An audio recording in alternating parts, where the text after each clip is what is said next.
So after that huge, high-energy opening with Crowned for Praise, Eliyah Mensah's album, Crowned for Victory, does something really interesting. It slows right down.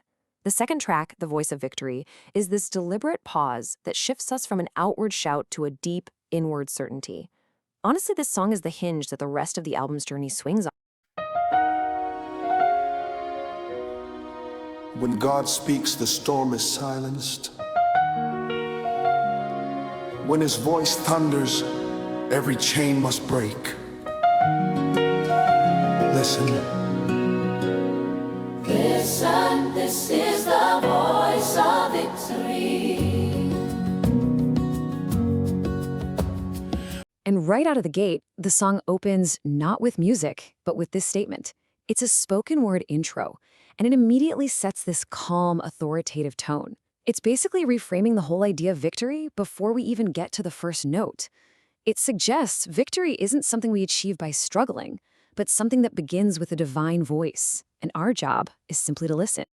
So to really get how the song builds this idea, we're going to walk through it piece by piece. We'll look at that shift inward, the whole premise of listening, what it proclaims about victory, its take on authority, that awesome communal agreement in the bridge, and finally how it all lands in this place of settled assurance.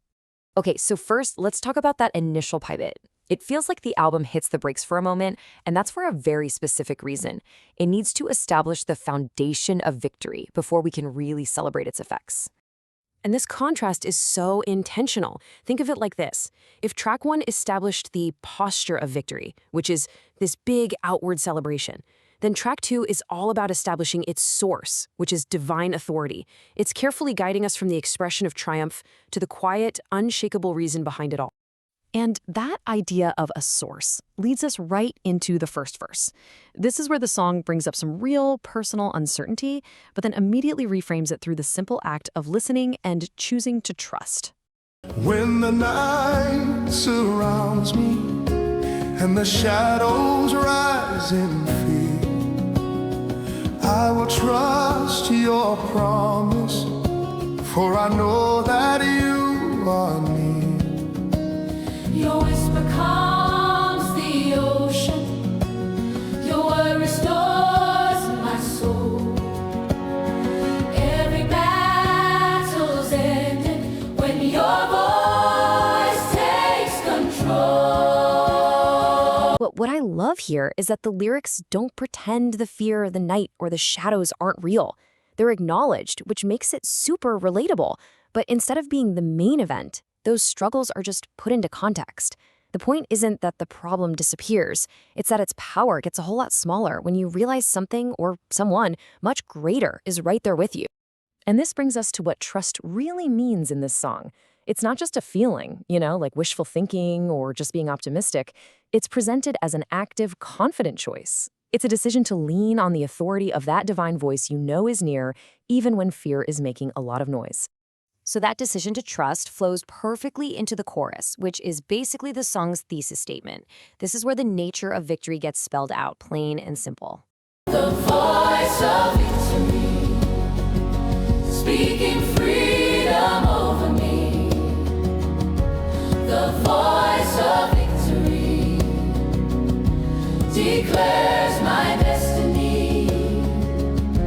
No power can silence The word of the King, the voice of victory. forever I will sing. The voice of victory, forever I will sing. So, according to the chorus, victory isn't an event we win, it's a declaration that's spoken over us. It's a voice that literally speaks freedom into existence and defines our destiny. The idea is that the victory already exists in the King's word.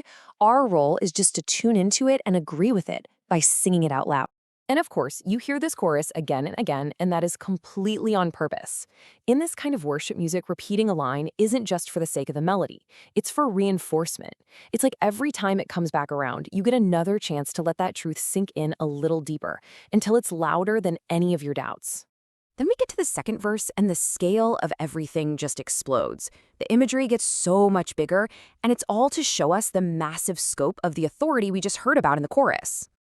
Mountains bow before you, Giants tremble at your name.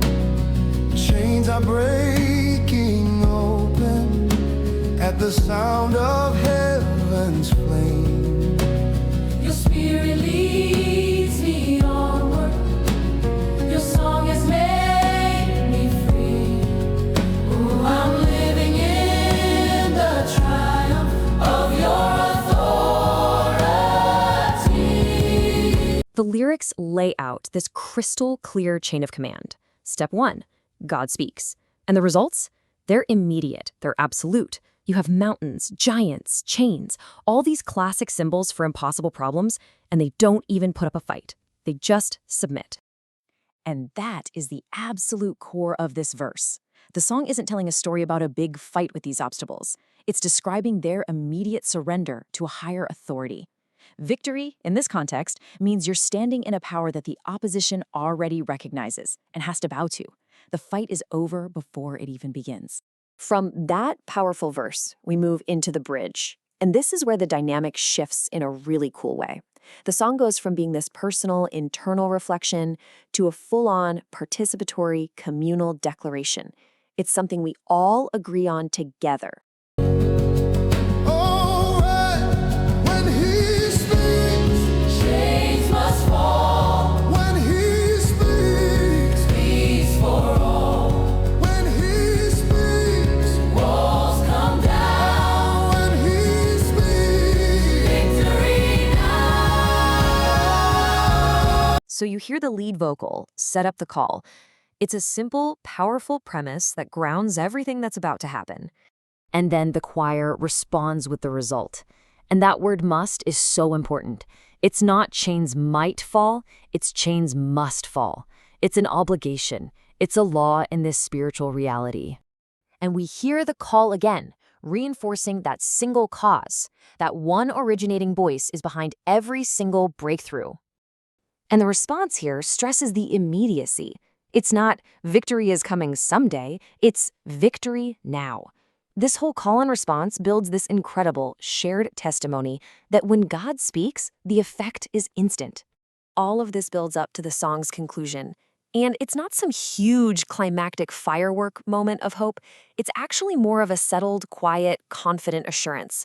It's the feeling you get when a belief has finally moved from your head to your heart for good. Speaking freedom over me. The voice of victory declares my destiny. No power can silence The word of the King, the voice of victory. forever I will sing. Voice of victory. Forever I will sing. Forever I will sing. Forever I will sing. The voice of victory. Oh, yeah.